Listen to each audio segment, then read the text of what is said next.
इनका भ्रष्टाचारी शपथ लेगा उप मुख्यमंत्री की, मंत्री पद की। मैं तो यूँ चाहता हूँ हिंदू मुस्लिम का तो कहीं कोई जिक्र ही ना आवे।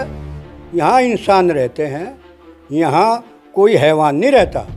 आज की स्थिति ऐसी नहीं है कि बहन जी अकेले चुनाव लड़के और वो कोई सीट जीत पाएंगे।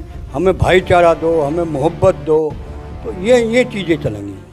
अब नफरत की दुनिया में तो 10 साल तो रह लिया है। इस देश में राम मंदिर के, मस्जिद के, मदरसों के, गिरजाघर के मसले नहीं हैं। महंगाई तो कम नहीं हुई, बेरोजगारी तो नहीं घटी, किसान की आय तो नहीं बढ़ी। इस 70 का करें क्या, इसका 370 का यू पब्लिक का मैटर थोड़ा ही है। 2 बार तो शपथ इन्होंने ले ली, तो अब किसान और इंतजार नहीं कर सकता भाई, तीसरी दफ़ा भी इसकी कलम का इंतजार कर। आज किसी के किसान को या किसी मजदूर को भयंकर बीमारी हो जाए, क्या इलाज करवा पाओगा? वो नहीं करवा पाओगा। नमस्कार, स्वागत है आप सभी का हिंदुस्तान 24 पर और मैं आप सबके साथ विपिन चौधरी। 2024 के लोकसभा चुनाव में एनडीए को शिकस्त देने के लिए कुछ विपक्षी दलों ने मिलकर एक गठबंधन बनाया है और उसका नाम रखा है इंडिया। मायावती इस गठबंधन से दूर हैं, लेकिन सवाल सबसे बड़ा यहाँ पर यह है कि क्या मायावती के बिना, बसपा के बिना इंडिया नाम का यह गठबंधन मजबूत कहा जा सकता है? बातचीत करने के लिए आज हमारे साथ राष्ट्रीय लोकदल के पूर्व जिला अध्यक्ष चौधरी ऋषिराज सिंह जी मौजूद हैं। चौधरी ऋषिराज सिंह जी, सबसे पहले तो हिंदुस्तान 24 पर मैं आपका बहुत बहुत स्वागत करता हूं। धन्यवाद विपिन भाई। इंडिया नाम का ये जो गठबंधन बना है, इससे मायावती ने कुछ दूरियां बना रखी हैं, तो मेरा सवाल ये है कि बसपा के बिना, मायावती के बिना क्या इंडिया नाम के इस गठबंधन को मजबूत कहा जा सकता है? देखिए विपिन भाई, समय की नज़ाकत है कि मेरा मानना है कि हो सकता है बहन जी पे कोई ऐसा दबाव हो, ऐसा प्रेशर हो, जिस वजह से वो अभी आनाकानी इस किस्म की कर देती हैं। क्योंकि आपको पता है कि हिंदुस्तान की जो सत्ता की बागडोर जिनके हाथ में है, वो हर किस्म का प्रेशर दूसरे नेता पर डालते हैं। यही एक वजह है कि जो अब तक वो अपना क्लियर नहीं कर पा रही हैं। लेकिन हाँ, समय आएगा और उनका जो मेन वोटर है वो भी आज की तारीख में इस सरकार से बहुत ज़्यादा दुखी और बहुत ही चिंतित है अपने समाज को लेकर कि हमारा होगा क्या। तो उनका भी प्रेशर बहन जी पर रहेगा। और बहन जी ऐसा नहीं है, वो भी समझदार लेडी हैं और एक किस्म से उस दबाव से बाहर निकलेंगी। और मेरी अपनी सोच है कि हमारे चौधरी साहब ने, जैन चौधरी ने भी कहा था कि हमारा उनसे संपर्क भी हुआ है, तो देर सवेर वो भी शायद इसी गठबंधन में, जो इंडिया वाला गठबंधन है, इसमें वो भी आ जाएंगी। मेरा सवाल आपसे ये है कि यदि मायावती इस गठबंधन में शामिल नहीं होती हैं तो मायावती की स्थिति क्या रहेगी, बसपा की स्थिति क्या रहेगी, और किस दल को उनके अकेले चुनाव लड़ने से एक तरह से लाभ पहुंच सकता है? देखिए, जहाँ तक वो अकेले चुनाव लड़ें, आज की स्थिति ऐसी नहीं है कि बहन जी अकेले चुनाव लड़के और वो कोई सीट जीत पाएंगी।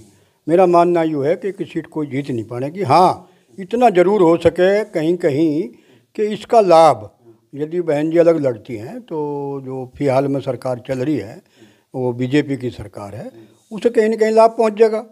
तो इसकी तो जानकारी यहाँ के आम नागरिक को भी है कि यदि बहन जी अलग चुनाव लड़ती हैं, उनका जो समाज है, उनका जो वोटर है, उसको भी यह जानकारी है कि बहन जी यदि अगर अलग चुनाव लड़ती हैं तो उसका सीधा सीधा फायदा बीजेपी को पहुंचता है। विपक्ष लगातार ये बात कह रहा है कि इंडिया नाम का ये गठबंधन बहुत मजबूत है, बहुत मजबूत है, बहुत मजबूत है। तो आखिर मजबूत किस तरीके से है? ये सवाल आपने बहुत अच्छा सवाल किया है, क्योंकि आज देश की हालत बहुत ही दयनीय और बहुत ही ख़राब हालत है। वो मजबूत इसलिए है कि जो देश की मूल समस्याएं हैं उनसे इस सरकार ने हटा दिया लोगों को। और अभी ये बताया इन्होंने कि साहब 200 रुपये उस पर गैस पर घटा दिए। घटा कुछ नहीं, इन्होंने तो बढ़ाई तो रखा। जब इन्होंने बागडोर इनके हाथ में दी जनता ने, तब तो गैस सिलेंडर 400 रुपये का था और आज 1100 में तो 200 घटा दो, 900 फिर भी बचे। तो घटाया कहाँ, ये तो बढ़ाया है। ये बहुत बड़ा बोझ जनता के सिर पे इन्होंने थोप दिया। और यहाँ का जो भाईचारा है, रात दिन इनका यही प्रयास है यूँ कैसे ख़त्म हो। और इसकी एक मिसाल भी है, अभी वो जो हरियाणा में दंगा हुआ था, उसका एक वो जेल गया था बिट्टू बजरंगी, अभी वो जमानत होकर जेल से आया। उसका बहुत भव्य स्वागत करा गया, उसको माला पहनाई गई, इसको तिलक करे गए। लेकिन जिनके वहाँ से के आदमी उसमें मारे गए, उनके घरों पर क्या बीत रही होगी, उस परिवार पर क्या बीत रही होगी? क्या इस बारे में कभी इन्होंने सोचा? ये स्वागत का विषय है कि या मातम का विषय है? एक आदमी की वजह से इतना वहाँ नरसंहार हो गया और उसका फिर भी स्वागत करा जा रहा, तो मेरे हिसाब से तो यह बात ठीक नहीं है। आने वाला जो समय है वो इन मुद्दों को लेकर होगा। अब यात्राएं भी, हमारे चौधरी साहब से हमारी बात हुई है, इन यात्राओं के भी नाम बदलेंगे। यात्रा की जो मांग होगी, यात्राओं के जो नाम होंगे, हमें शिक्षा दो, हमें मेडिकल कॉलेज दो, ये ऐसी ऐसी यात्राएं बनेंगी भैया। अब जहाँ ये यात्रा ख़त्म हो जाएंगी, या कांवड़ यात्रा है, या देवी की यात्रा है, या बागड़ की यात्रा है, वहाँ की यात्रा है।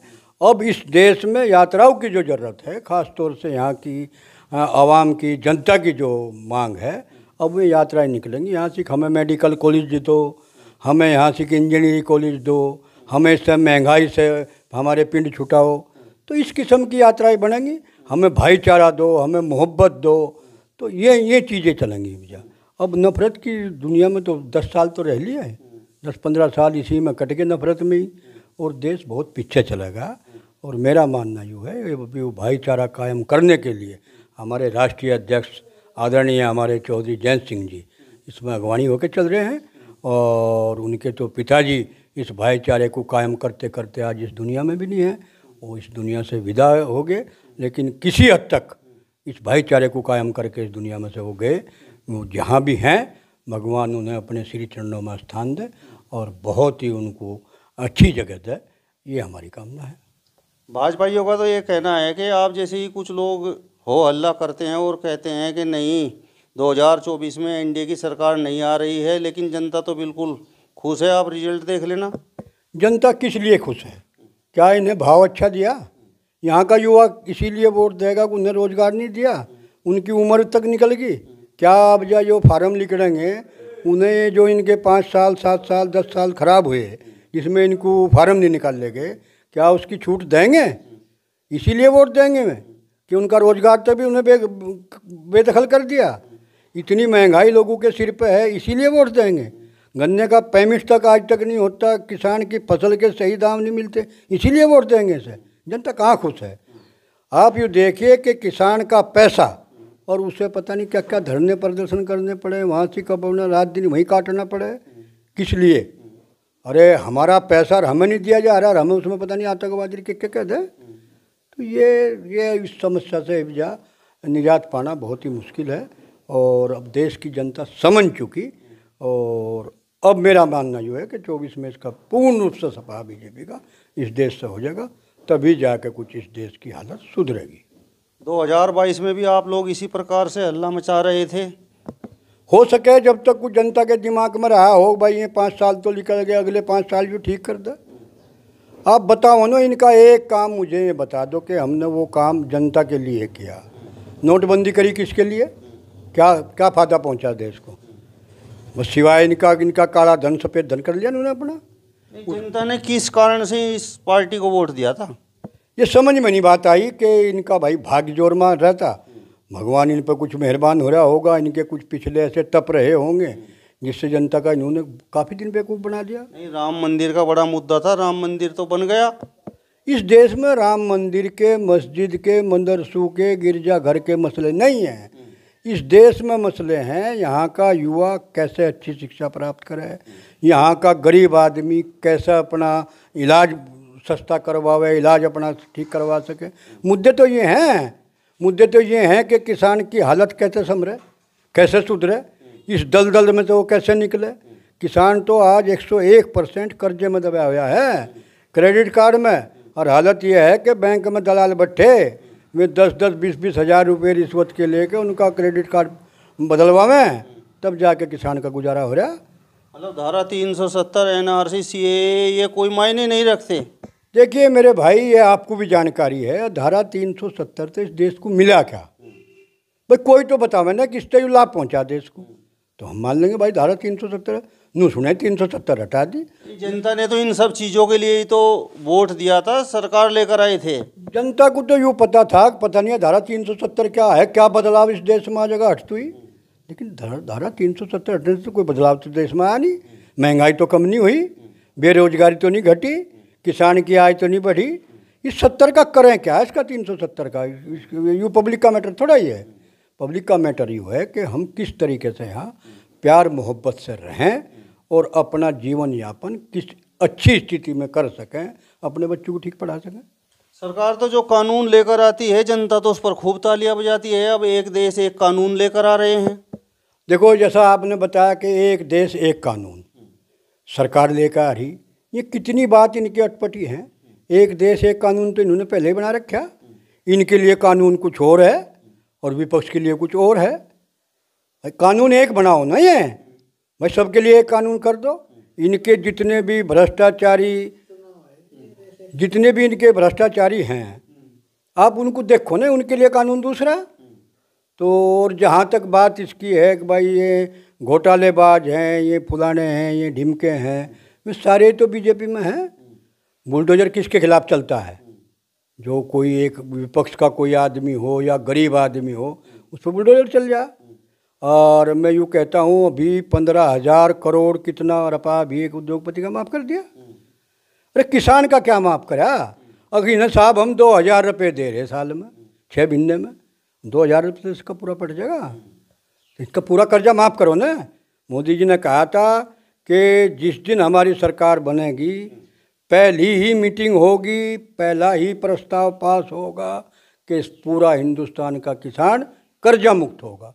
पहली कलम मेरी यहाँ चलेगी। वह पहली कलम कब चलेगी? 2-1 वर्ष तो शपथ इन्होंने ले ली। तो अब किसान और इंतजार नहीं कर सकता भाई, तीसरी दफ़ा भी इसकी कलम का इंतजार कर लें। एक देश एक चुनाव का कुछ विपक्षी दल विरोध कर रहे हैं, तो इसमें क्या कमी है? मैं यूँ कहता हूँ, यूँ तो कुछ मैटर ही नहीं है। इस तक क्या हो जाएगा, देश को क्या मिलेगा?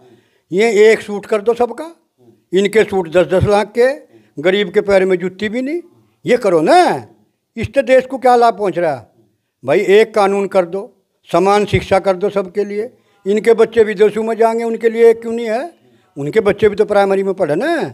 जब यहाँ के गरीब किसान का, मजदूर का बच्चा के प्राइमरी में पढ़ रहा, इन्होंने शिक्षा महंगी कर दी, सब प्राइवेट में पहुँचा दिया अभी, तो इनका तो बच्चा पढ़ भी नहीं पावा। तो इस तरीके से देश नहीं चल सकता। तो मेरा मानना तो यूँ है, इसे बिल्कुल ये निराधार बात है, कुछ ही निकाल जावे। अब चुनाव का माहौल है, अब चुनाव आ रहा है, 5 प्रदेशों में चुनाव है, वहाँ इनकी रैली भी नहीं हो पा रही, लोग इन्हें पेल्लू फिरे। तो एक जगह कहीं तो यूँ मुद्दा काट ले भाई, एक देश होगा, एक चुनाव होगा। एक तो करने के लिए बहुत कुछ है इस देश में। शिक्षा एक कर दो, चिकित्सा एक कर दो, सबके लिए बराबर करो ना। आज किसी के किसान को या किसी मजदूर को भयंकर बीमारी हो जा, क्या इलाज करवा पाओगा? वो नहीं करवा पाओगा। और आप सरकारी हॉस्पिटल हैं, उनमें जाओ, उनमें कहीं दवाई नहीं है, वहाँ बिस्तर नहीं है, बेड नहीं मिलने का जी। वो बेचारा चक्कर काटता काटता अपने प्राणों की आहुति दे जा, अपना राम नाम सत्य उसका हो जा, उसे तो इलाज नहीं मिल पाता। एक शिक्षा, एक चिकित्सा, ये करो ना काम जो करने के हैं। एक कानून, कानून 2 हैं, कानून एक करो। तो ये सब चीज़ें हैं भाई। भ्रष्टाचार एक कर दो, जिसका भी आदमी भ्रष्टाचारी होगा उसे जेल में जाना पड़ेगा। इनका भ्रष्टाचारी शपथ लेगा उप मुख्यमंत्री की, मंत्री पद की, वो भ्रष्टाचारी, वो नहीं भ्रष्टाचारी। हाँ, विपक्ष में कोई है चाहे नहीं है, ईडी तो उसके पीछे लगानी लगानी, जो इनके खिलाफ बोल लगा उसके पीछे ईडी आ जाएगी। आपसे हम जब भी बात करते हैं तो आप कहीं ना कहीं बात घुमा फिरा कर हिंदू मुस्लिम पर ले आते हैं। ऐसा लगता है कि जैसे आप ही हिंदू मुस्लिम उछालना चाहते हैं। हिंदू मुस्लिम मैं नहीं करता, हिंदू मुस्लिम तो इस बीजेपी सरकार ने कर रखा। मैं तो यूँ चाहता हूँ हिंदू मुस्लिम का तो कहीं कोई जिक्र ही ना आवे। यहाँ इंसान रहते हैं, यहाँ कोई हैवान नहीं रहता भाई। कोई बिरादरी ऐसी अछूती है जिसमें खराब आदमी ना हो, किसी में कमती किसी में बत्ती, ये तो होया करें। हिंदू मुस्लिम का तो यहाँ कोई जिक्र ही नहीं आना चाहिए। यहाँ सब भाईचारे का जिक्र आना चाहिए। सब प्यार से रहते हैं, सब भाईचारे से रहते हैं, इसे रहने दो ना। यह है तो मतलब भाईचारा खराब कहाँ पर हो रहा है? भाईचारा आपने देखा नहीं कि कहाँ कहाँ खराब हो रहा है? देख नहीं रहे आप भाई? आप देखो ना भाई, यहाँ क्या था हरियाणा में जो हूँ मैं, ये भाईचारा खराब करने की तो बात है। बता नहीं, उसकी जमानत हुई, उसके माला डाल ली गई, तिलक करा गया, और जिनके घर में मातम छा गया उनका क्या करा?